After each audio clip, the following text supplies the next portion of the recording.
Hello दोस्तों, मैं DP Yadav आपके अपने यूट्यूब चैनल धीरेन्द्र विजय भव क्लासेस पर आप सभी का स्वागत है। आप लोग कैसे हैं? आई होप आप लोग बहुत अच्छे होंगे। चलिए आज हम एक नई लेटेस्ट जानकारी के साथ आप लोगों के समक्ष आए हैं। अगर आप लोग हमारे चैनल पर नए हैं तो चैनल को सब्सक्राइब कर लें और बेल आइकन को प्रेस कर लें, जिससे हमारे द्वारा अपलोड की गई वीडियो आप तक सबसे पहले पहुँचे। और इस वीडियो को जो है अपने दोस्तों के साथ भी शेयर करें। जूनियर हाई स्कूल से संबंधित जो है इसमें पूरा हम प्रोसेस बताएंगे कि इसका जो है क्वालिफिकेशन क्या है, कौन से कैंडिडेट जो है इसको फॉर्म अप्लाई कर सकते हैं। फिर उसके बाद जो है इसमें टीईटी लगेगा कि नहीं लगेगा। अभी जो सीटेट हुआ है 2021 जनवरी 2021 में रिजल्ट आया, वो लोग अप्लाई कर पाएंगे कि नहीं कर पाएंगे, इस सब पे विशेष जानकारी देते हैं। चलिए जो है वीडियो को जो है शुरू करते हैं। इसमें देखिए लिखा गया है एडेड जूनियर शिक्षक भर्ती 1894 पद। ठीक है, तो ये 1894 पद दो भागों में डिवाइड है। ठीक है, दो भागों में डिवाइड है, एक प्रिंसिपल का है और एक असिस्टेंट टीचर का है। फिर उसके बाद करें परीक्षा का पैटर्न। अभी एक बार इसको हम पढ़ देते हैं, फिर उसके बाद जो है आप लोगों को बताते हैं। परीक्षा का पैटर्न देखिए 50 क्वेश्चन होगा। पहला क्वेश्चन जो है देखिए परीक्षा का पैटर्न जो है ना, कुल 150 क्वेश्चन होगा। यहाँ पर टोटल अगर हम लिखेंगे तो टोटल जो है ना 150 क्वेश्चन होगा, 150 क्वेश्चन। ठीक है, 150 क्वेश्चन रहेगा, जिसमें से पार्ट वाइज रहेगा। पहले पार्ट में क्या रहेगा, 50 क्वेश्चन रहेगा आपका पहले पार्ट में, जीके प्लस जीएस रहेगा पहले पार्ट में। और फिर दूसरे पार्ट में रहेगा 100 क्वेश्चन रहेगा आपका सब्जेक्टिव रहेगा। ठीक है, सब्जेक्टिव। इस तरह से टोटल जो है 150 क्वेश्चन हो जाएगा। ठीक, 150 क्वेश्चन। फिर कह रहा कुल पदों की संख्या, तो कुल पदों की संख्या हम बता दिया 1894, 390 पोस्ट इसमें है प्रिंसिपल के लिए, प्रधानाध्यापक के लिए। ठीक, और फिर उसके बाद 1504 पोस्ट है असिस्टेंट टीचर, सहायक अध्यापक के लिए। तो ये जो प्रिंसिपल के लिए पोस्ट है ना, इसके लिए जो है कोई भी अगर टीचर जो है असिस्टेंट टीचर के पद पर कार्यरत है, 5 साल से वो कार्यरत है, तब वो जो है एक प्रिंसिपल वाली पोस्ट के लिए फॉर्म अप्लाई कर पाएगा, नॉर्मली नहीं कर पाएगा। ठीक है, इसके लिए तो असिस्टेंट टीचर के लिए जो 1504 पोस्ट है, इसमें जो है आप लोग नॉर्मली बीएड किए हों और फिर उसके बाद बीटीसी वाले भी इस बार मौका पा रहे हैं अप्लाई करने के लिए। तो ग्रेजुएशन होना चाहिए, ग्रेजुएशन में 50% के साथ, और फिर उसके बाद बीएड किए हों या बीटीसी किए हों। ठीक, तो फॉर्म अप्लाई कर देंगे। फिर उसके बाद करा इसका ऑनलाइन आवेदन का जो है 3 मार्च से 17 मार्च तक जो है ना, इसका ऑनलाइन आवेदन किया जाएगा। 3 मार्च कहने का मतलब कल से जो है स्टार्ट होगा और 17 मार्च तक ये ऑनलाइन आवेदन भरा जाएगा। और प्रवेश पत्र इसका आ जाएगा 9 अप्रैल को। ये लिखित परीक्षा होगी। अब लिखित परीक्षा ऐसा नहीं है कि आप लोग को रिटर्न करना पड़ेगा, ऐसा नहीं। इसमें ओएमआर सीट पे होगा, ऑब्जेक्टिव होगा, इसलिए हम लिख दिए ओएमआर सीट पर ऑब्जेक्टिव टाइप का क्वेश्चन होगा। इसी को कहते हैं बहुविकल्पीय प्रश्न। ठीक है, बहुविकल्पीय प्रश्न। तो बहुविकल्पीय प्रश्न होगा इस टाइप से। अब यहां से देखिए परीक्षा जो है 18 अप्रैल को जो है निर्धारित की गई। अगर मान लीजिए सब कुछ सही रहा तो जो ये आया है अभी जो इसका जो है आया, जो इसका कहने का मतलब विज्ञापन जो आया, अगर सब कुछ सही रहा तो इसका 9 अप्रैल को जो है ना प्रवेश पत्र आ जाएगा। ठीक है, प्रवेश पत्र आ जाएगा। और फिर उसके बाद जो है परीक्षा इसका 18 अप्रैल को होगी। ठीक, सहायक अध्यापक व प्रधानाध्यापक प्रथम प्रश्न पत्र। ठीक है, अब देखिए जो अगर मान लीजिए कैंडिडेट जो है सहायक अध्यापक और प्रिंसिपल प्रधानाध्यापक दोनों के लिए एलिजिबल हैं, वो जो है दोनों फॉर्म अप्लाई कर सकते हैं। और उनका जो है एक तो कॉमन रहेगा, पहला पेपर कॉमन रहेगा, और दूसरा पेपर अगर मान लीजिए प्रधानाध्यापक के लिए भी फॉर्म अप्लाई किए हैं तो दूसरा उनका जो है सेकेंड जो है मीटिंग जो है ना, एक प्रश्न पत्र होगा, वो 10 बजे से 12:30 बजे तक होगा। ठीक है, यहाँ पर जो है 10 से 12:30 बजे तक इसमें कहा गया है, 10 से 12:30 कहने मतलब सेकंड मीटिंग नहीं होगा, ये जो है सुबह की मीटिंग होगा। ठीक है, सहायक अध्यापक व प्रधानाध्यापक प्रथम प्रश्न पत्र जो है 10 बजे से 12:30 बजे तक, ये पहला प्रश्न पत्र होगा। यहाँ लिखा है प्रथम प्रश्न पत्र। ठीक है, प्रथम प्रश्न पत्र होगा 10 से 12:30 बजे तक। और फिर प्रधानाध्यापक द्वितीय प्रश्न पत्र जो प्रधानाध्यापक के लिए भी भरा होगा, उसका अपराह्न कहने का मतलब 2 बजे से 3 बजे तक होगा, 1 घंटे का रहेगा। इसमें 50 क्वेश्चन पूछा जाएगा। ठीक है, अब 50 क्वेश्चन शैक्षिक प्रबंधन से रहेगा। तो शैक्षिक प्रबंधन से रहेगा तो इसमें जो है प्रिंसिपल का जैसे मान लीजिए कि 5 साल के लिए अगर मान लीजिए वो टीचिंग में अनुभव है उनका, तो टीचिंग से रिलेटेड जो है शैक्षिक प्रबंधन एवं अनुबंधन से संबंधित, उसी से संबंधित क्वेश्चन रहेगा। ये जो 50 क्वेश्चन पुटअप किया जाएगा। फिर कह रहा है उत्तर कुंजी वेबसाइट पर जारी हो जाएगी ना 23 अप्रैल को। 23 अप्रैल को उत्तर कुंजी भी इसकी जारी हो जाएगी। और फिर उसके बाद इसका रिजल्ट जो है ना, परीक्षा परिणाम जो है 18 मई को आ जाएगा। देखिए इतना फास्ट है। अगर मान ये सब कुछ सही रहा ना, सुपर टेट का इसमें जैसे 69,000 वैकेंसी है, उसका अगर मान लीजिए कुछ उस तरह से नहीं हुआ तो ये भी जो है बहुत जल्दी ही वैकेंसी हो जाएगी। ठीक, अब इसमें योग्यता की बात करते हैं। योग्यता हम नीचे लिख दिए थे। देखिए योग्यता ये है, योग्यता जैसे मान लीजिए कि 4 वर्षीय बीए, फिर उसके बाद यहाँ पर कह रहा है कि बीएससी एड या बीएड या बीटीसी। ठीक है, इसमें 50% अंकों के साथ जो है स्नातक में 50% अंक होना चाहिए। ठीक, अभी तो मान लीजिए ये जो है ना, अभी एक जो है विज्ञापन और आएगा पूर्ण रूप से जो है कल के डेट में, जब ऑनलाइन होने लगेगा तब जो है एकदम 100% सत्य आएगा विज्ञापन। तो उसमें जो है हो सकता है कि कुछ चेंजिंग किया हो जो है क्वालिफिकेशन में, क्योंकि अब इसमें जैसे मान लीजिए जिसका ग्रेजुएशन में 50% नहीं है तो पीजी किए हैं, हायर ग्रेजुएशन लिए हैं, पीजी किए हैं, तो पीजी में अगर मान लीजिए 50% से ज़्यादा है या 50% है तो पीजी वाला जो है मान्य हो जाता है हर एक जैसे मान लीजिए कोई फॉर्म आता है। तो इसमें तभी पोस्ट ग्रेजुएट की बात नहीं कहा है, सिर्फ ग्रेजुएशन की बात कहा है। तो कल तक का इंतजार कर लीजिए, उसमें देखिए शायद इसका कुछ जो है क्वालिफिकेशन चेंज किया हो। इस तरह से ये हुआ। अब इसमें देखिए इसको हम जो है कुछ इरेज करके आप लोगों को समझाने की कोशिश करते हैं कि इसका परीक्षा पैटर्न क्या रहेगा, कैसे रहेगा। आप लोग इसको समझने की कोशिश करिएगा। और फिर इसमें जो है कितने जो है ना कहाँ कहाँ से क्वेश्चन आएगा, कैसे आएगा, कौन लोग इसको जो है जैसे मान लीजिए सब्जेक्टिव है ग्रेजुएशन में, मान लीजिए किसी का जो है बीएससी में फिजिक्स केमिस्ट्री मैथ है, फिर उसके बाद किसी का जो है बायो है, तो क्या करेंगे। तो इसमें देखिए अगर मान लीजिए इसमें दे दिया जाए क्वालिफिकेशन अगर दे दिया जाए तो इसमें देखिएगा योग्यता, तो यहाँ सब्जेक्ट जैसे मान लीजिए चूज करना पड़ा सब्जेक्ट। ठीक है, सब्जेक्ट अगर मान लीजिए कोई कैंडिडेट बीएससी किया है तो उसमें वो लिया है फिजिक्स लिया है, केमिस्ट्री लिया है और मैथ लिया है। ठीक है, मैथ्स लिया है।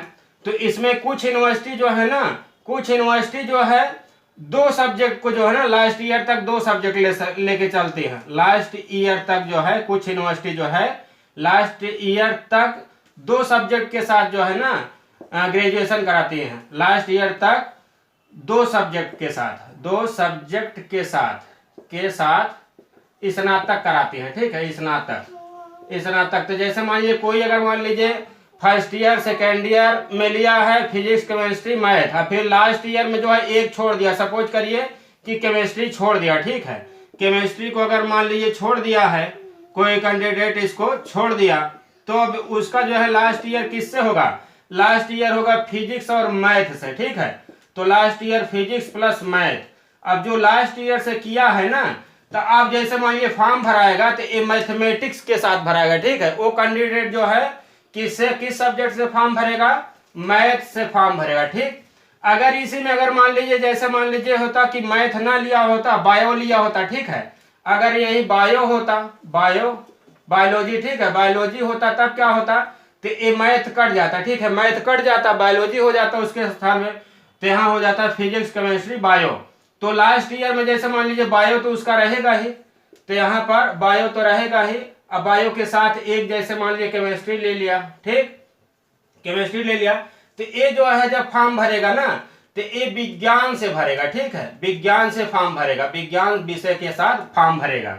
ऐसे में कुछ यूनिवर्सिटी क्या काम कराती हैं कि फर्स्ट ईयर सेकेंड ईयर तक जो है ना तीनों सब्जेक्ट रहता है, लास्ट ईयर में एक सब्जेक्ट लेके चलना पड़ता है। जैसे कुछ यूनिवर्सिटी है कि लास्ट ईयर में जैसे मान लीजिए आपका एक सब्जेक्ट से ऑनर्स कराते हैं, जैसे मैथ से हो गया तो मैथ ही से करेंगे। ठीक है, फिर कोई यूनिवर्सिटी जैसे मान लीजिए इसमें साइंस में है तो आपका बायो से हो गया तो बायो से ही कराएंगे।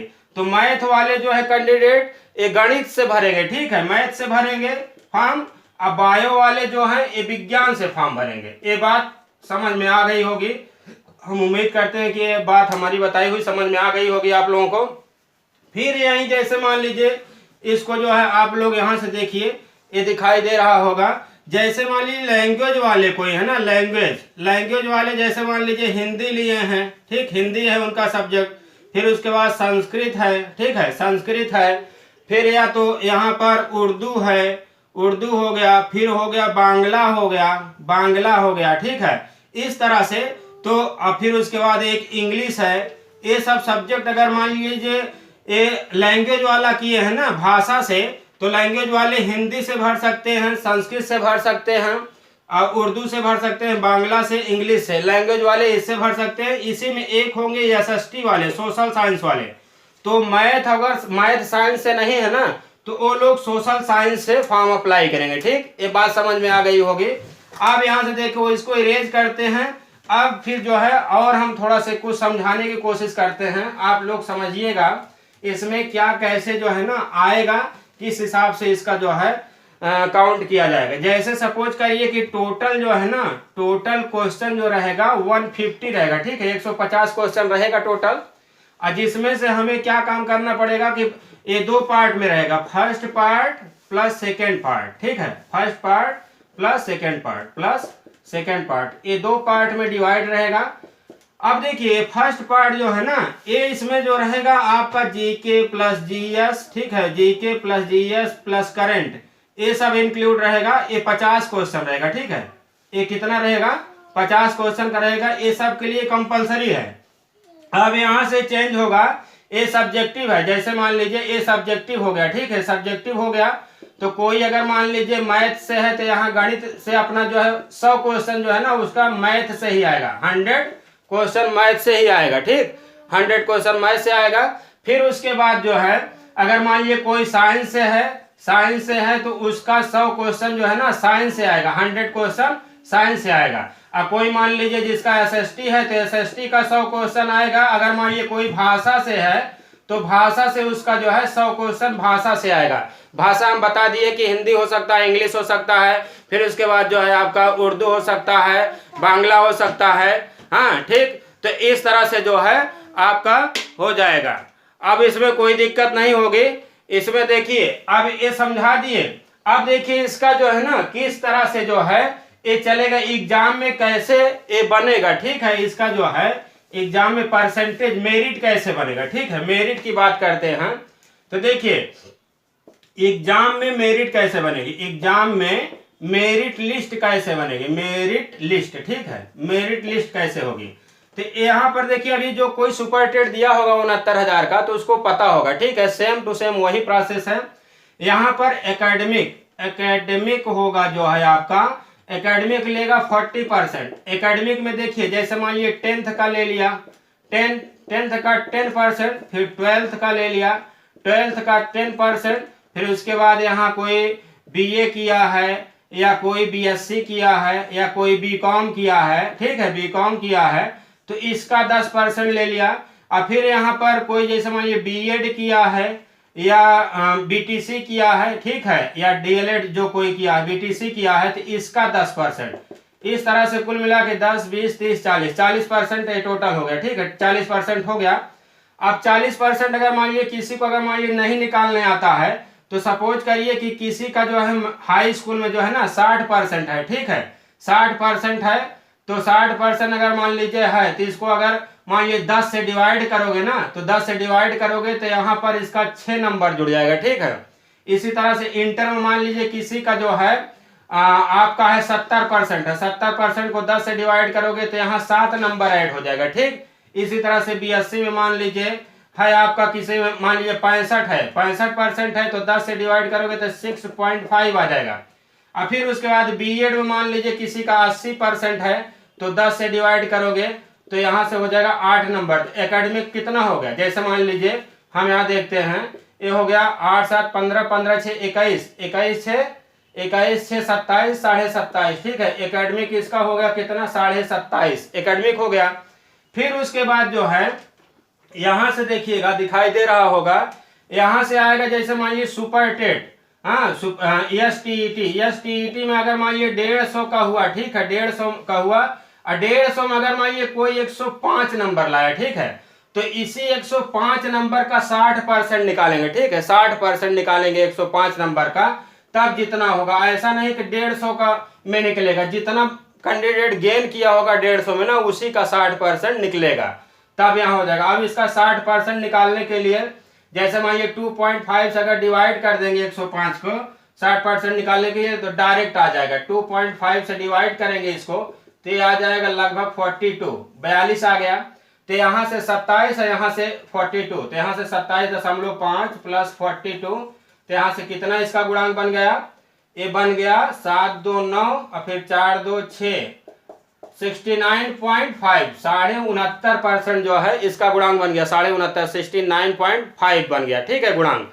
अब देखिए इसमें क्या होगा कि यहां से देखिएगा, इसमें होगा कि जैसे मान लीजिए जो बीएड वाले हैं, बीएड वाले जो हैं इनका एकेडमिक लो होगा, ठीक है, एकेडमिक जो है लो होगा एकेडमिक, तो इनको जो है ना एसटीईटी में जो है ना खूब 150 में जो है जितना अच्छा नंबर ला सकें, 150 में 120, 130, 125 जितना ज्यादा नंबर लाएंगे उतना ज्यादा प्रॉफिट होगा।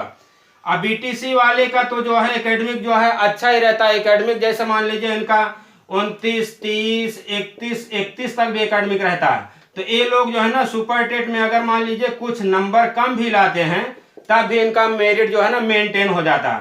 तो इसमें जो है बीएड वालों को जो है ना अच्छे से जो है पढ़ के जो है तैयारी करके लाना पड़ेगा नंबर, तब वो जो है अपना एक सीट फिक्स कर पाएंगे, ठीक। तो इस तरह से जो है ये जो है इसका पूरा क्राइटेरिया है। अगर मान लीजिए इसमें बीटीसी वाले थोड़ा से कम भी नंबर लाते हैं तब भी हो जाएगा, लेकिन बीएड वाले के लिए कोई जो है गुंजाइश नहीं है। बीएड वाले का एकमात्र इसमें है कि वो जो है सुपर टेट में 150 में 100, जैसे मान लीजिए 150 में कम से कम 120 प्लस लाएं, तब जो है उनका सिलेक्शन होना सुनिश्चित होगा। फिर उसके बाद ये तो जानकारी खत्म होती है। अब फिर इसके बाद एक हम जानकारी देते हैं आप लोगों को यहाँ से कि देखिएगा अभी जो 69,000 का चल रहा है ना, 69,000 में एक अभी लेटेस्ट न्यूज आई है, इसको भी इसी में इंक्लूड कर देते हैं। 69,000 की थर्ड काउंसलिंग जो आई है, 69,000 third counselling, third waiting list, ठीक है, तीसरी वेटिंग लिस्ट, 69,000 की थर्ड काउंसलिंग। ये जो है ना कल जो है मंत्री जी से जो है मुख्यमंत्री और जो है शिक्षा मंत्री से मुलाकात किए हैं, लीगल टीम के 5 सदस्य जो है, तो वहां मुलाकात हुई है, सार्थक सिद्ध हुआ है। वो बोले हैं कि संशोधन वाला जो है ना, संशोधन मुद्दा, संशोधन का जियो जो है ना, संशोधन का जियो ये जो है ना 7 से 10 मार्च के बीच में आ जाएगा, 7 से 10 मार्च के बीच में आ जाएगा जियो संशोधन का। और जैसे ही जियो आया वैसे ही आपका क्या हो जाएगा, ये थर्ड काउंसलिंग का जो है ना मेरिट लिस्ट आ जाएगा, क्योंकि वो क्लियर हो जाएगा मैटर। तो समझ लीजिए आपका जो है ना ये हमें उम्मीद है ना कि 10 मार्च से जो है 10 मार्च से लेकर 25 मार्च या 30 मार्च, 25 या 30 मार्च तक जो है ना ये जो है एकदम 100% जो है थर्ड मेरिट लिस्ट जो है आ जाएगी, जब सब कुछ सही रहा, कुछ और दिक्कत ना हुई तो। अब इसका जो है 69,000 की थर्ड वेटिंग लिस्ट का जो है ना एकदम जो है 90% समझ लीजिए हो गया है काम, 10% अभी रह गया है। और फिर जो है यूपीएसआई जो है ना, यूपीएसआई जो ओवर एज हो गए हैं, एज रिलैक्सेशन के लिए जो है ना अब बात जो है बहुत जो है जोर शोर से मचा रहे हैं यूपीएसआई एज रिलैक्सेशन के लिए कि 2 साल 3 साल का छोड़ दीजिए, तो वो जो है अब बहुत तेजी से हुआ है। आज जो है 16 सदस्यीय टीम जो है वहाँ गई है सब अधिकारी से मिलने के, हाँ जो है आप लोग जो है 1 जुलाई 2018 से डेट ऑफ बर्थ की गणना कीजिए, जिससे हमारे मैक्सिमम कैंडिडेट इसमें शामिल हो सके। तो इस प्रकार से अगर हमारी बताई गई बात आप लोगों को जो है समझ में आई हो, पसंद आया हो हमारा वीडियो, तो हमारे चैनल पर नए हैं तो चैनल को सब्सक्राइब करें और अपने दोस्तों के साथ भी शेयर करें, हमारे चैनल को सपोर्ट करें। Thank you.